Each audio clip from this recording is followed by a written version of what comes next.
For Scott, y'all. Give it up.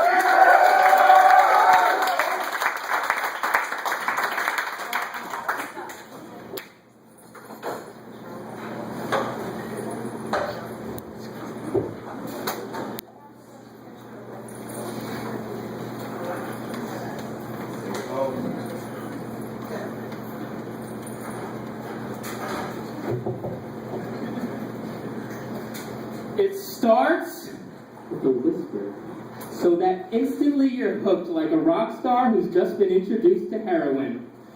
And then a gentle rise, but very subtle to let them know that I'm thinking and that I'm feeling. Another rise and then a fall, another rise and then a fall. I am a roller coaster with no one operating, a race car with no one in the driver's seat. I am PCP man, butt naked and ready to punch through concrete. And then a crescendo into a climax that could rattle these walls like an earthquake, echo loud enough to cause an avalanche, and leave you shaking like I took your virginity. It'll end like a grandmother in her deathbed, peaceful, calm, accepting that it's the end, but knowing that if there was ever a moment for you to be listening, it's right now. The greatest poem I'll ever write, of course. Well, that's the form it'll have when I write it. But when I write it, I'll know.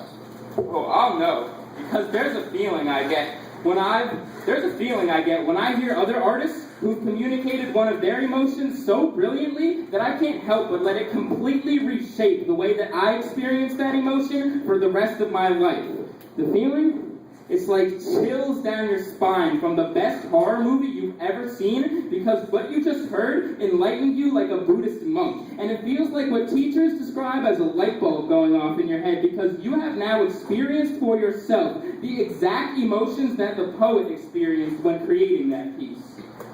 That feeling. And if I can give myself that feeling from a performance that I've done, then I can certainly give my audience that feeling as a gift of my emotional expression. And in that expression of emotion, both you and I are finding out who the person really is that exists within this 6-foot framework of flesh and bone. You see, art, poetry, dance, music, they're all the same. Just vehicles for humans to express their emotions. We're meant to express our emotions because we all know what happens when people bottle them up. They snap like a twig, like a mental patient, like a man who's suicidal on a rampage and wants everyone to know that it's been far too long since he was given the chance to express his emotions. So whatever emotion you express, just choose it and express it, because if you don't, how will you know what emotions you're really feeling? How will you know what emotions you're really feeling? How will you know that you're really feeling?